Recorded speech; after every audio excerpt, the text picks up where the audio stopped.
Dragon Ball. You know it, your mom knows it, and your dog knows it.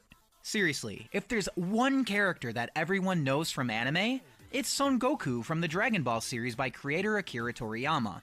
With his iconic Astro Boy-esque hair and golden yellow gi, his design is one of the most memorable and recognizable out there. His silhouette with that hair is enough to attest to that. Goku has been one of my most favorite characters ever since I was a kid, and his impact on society has been incredibly fascinating not just to me, but to so many people young and old. In this video, I'd like to reflect on why Goku's character speaks to so many, what he does that makes him so special, and why I believe he is the face of anime.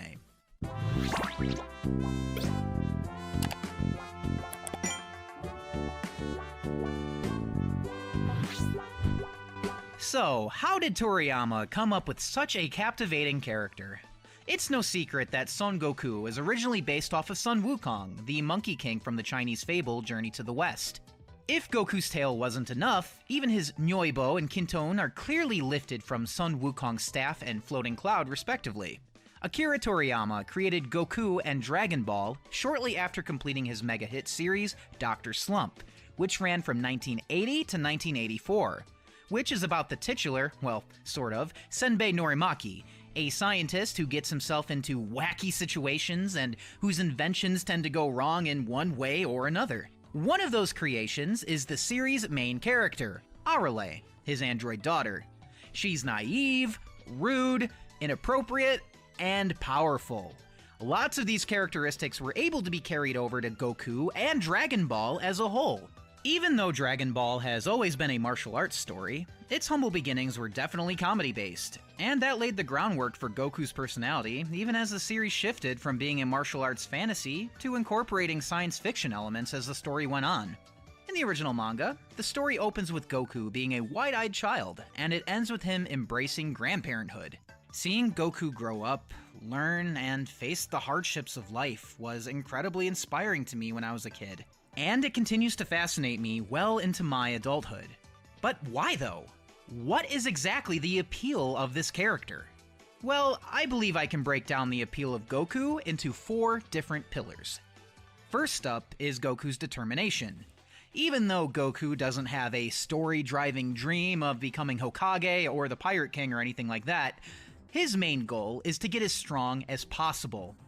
Sure, it doesn't sound nearly as interesting on paper, but Goku's incredibly strong desire to push beyond his limits by fighting the strongest guys possible is incredibly admirable. It's this proactive nature of Goku as a character that pushes the narrative and allows for plot to happen. He takes initiative, and some of our favorite moments in the series is because of a decision or an action that Goku makes. Vegeta is alive because Goku spared his life at the end of their fight on Earth, and he didn't do this for noble reasons, mind you, but this decision has led to an incredible amount of character development from Vegeta, going from an evil space tormentor that killed millions to being a benign house husband. Well, maybe that's a bit exaggerated, but another big one was not stopping Dr. Gero and allowing the 3 years to pass to prepare for the fight against the artificial humans. This ultimately led to Krillin finding his love that he was looking for ages, and 17 and 18 proved to be incredible allies. In fact, without 17's good-hearted wish at the end of the Tournament of Power, every single universe would have been erased from existence. Think about it. If it was anyone else left standing, even Goku, there's no guarantee he would have made a selfless wish. In fact, I'd say it's almost guaranteed it would have been a selfish wish. Hell, you could say that if Cell didn't absorb 17 and 18, Gohan wouldn't have gone on to meet Videl and start his family. My point is, Goku may make dumb decisions, but these decisions move the plot forward in incredibly interesting directions. Sure, Goku's decisions may be dumb in-universe, but it's why Toriyama brought Goku back to being the main character after trying it out with Gohan.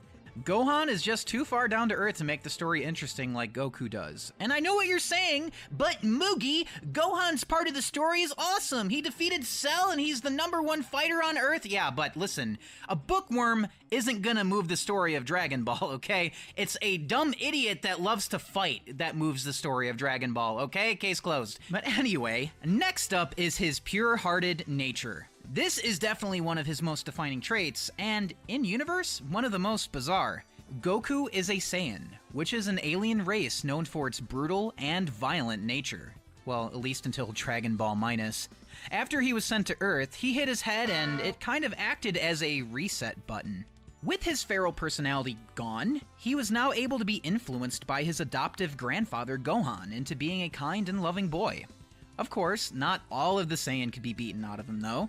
He still loved to fight, and fortunately for him, so did his grandpa Gohan.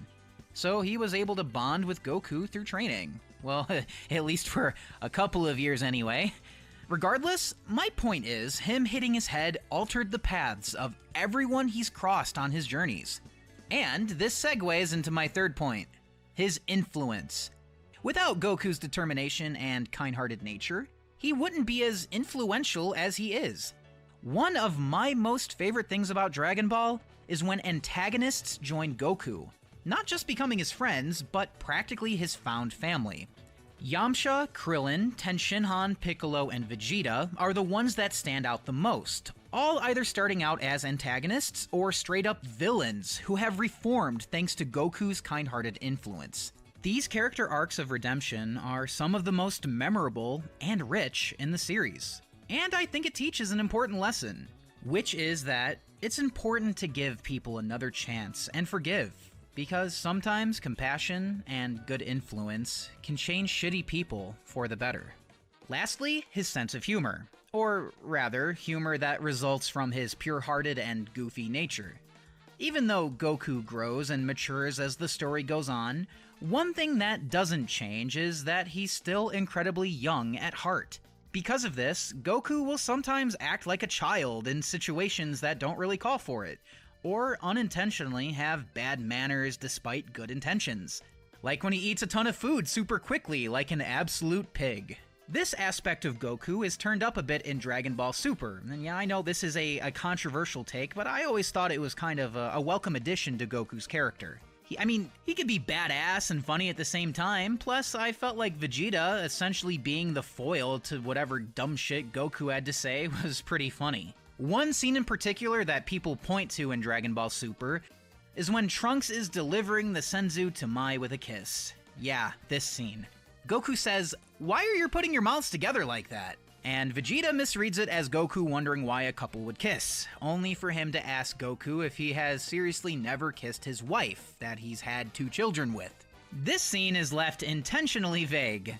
Either Goku has never actually kissed Chi-Chi before, I could see it happening, or there's a big misunderstanding between Goku and Vegeta, in which Goku thinks Vegeta is asking him if he's ever delivered Senzu to Chi-Chi like a baby bird. I guess that would make Vegeta the idiot here, huh? Either way, this little moment kinda shows how much a romantic Vegeta is.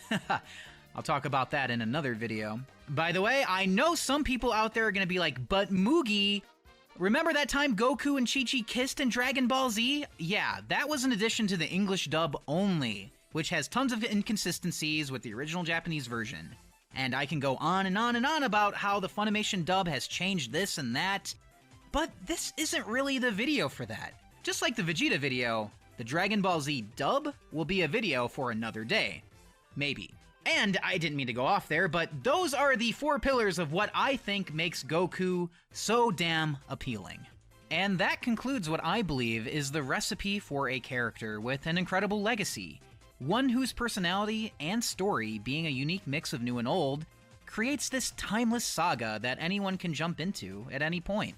This is why I think Dragon Ball Z is considered the grandfather of modern shonen, with Naruto, One Piece, Bleach, and My Hero Academia all being recognizable ones today. Okay, well, I don't know if I would consider Naruto and Bleach modern shonen, but you get what I mean. It's part of the ongoing living collective. Same with One Piece. It's still going, so I guess it counts? All of the protagonists from these series pull from Goku in some kind of way or another. What I mean is, Goku's childlike disposition, character design, fighting style, and even transformations are the blueprint to lots of shonen that followed.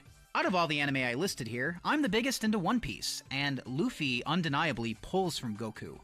The childlike personality, the huge appetite, the love of fighting and adventure. I know all of these sound kind of basic, but if you're familiar with Goku, the similarities are undeniable. Oh yeah, and they're both kind of accidental heroes. Goku fights bad guys to get stronger and protect his friends, and often ends up saving the Earth in the process.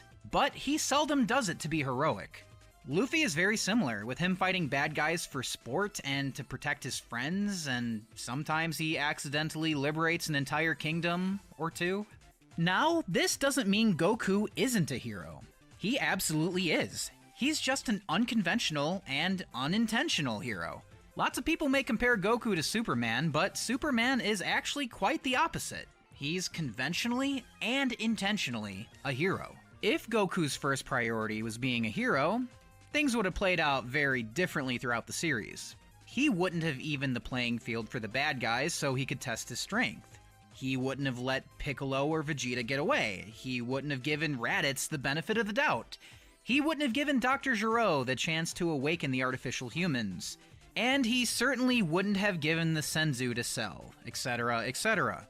Goku deciding to stay dead after being killed by Cell had noble intentions, sure, but Goku was also mistaken, because he's an idiot. Sure, he was correct in that he is kind of a disaster magnet, but disaster was set to strike with or without him present on Earth. So I feel like the good outweighs the bad with Goku being alive on Earth, so I'm glad he eventually came to his senses and that he continues to reside on Earth with his family. That's pretty much it. I think Son Goku is one of the greatest fictional characters ever created. The longevity of this series really speaks for itself, and I'm glad that it does, because I've had a great time discussing Goku in this video. And now that I've gone on about Goku for quite a while, what do you think is the most appealing thing about Goku? What is your favorite Goku moment? Let me know down in the comments below, and I'll see you guys next time for my in-depth look at Knuckles the Echidna from the Sonic the Hedgehog series. And until then, you can check out these other videos on the screen here. See you guys then. Matane.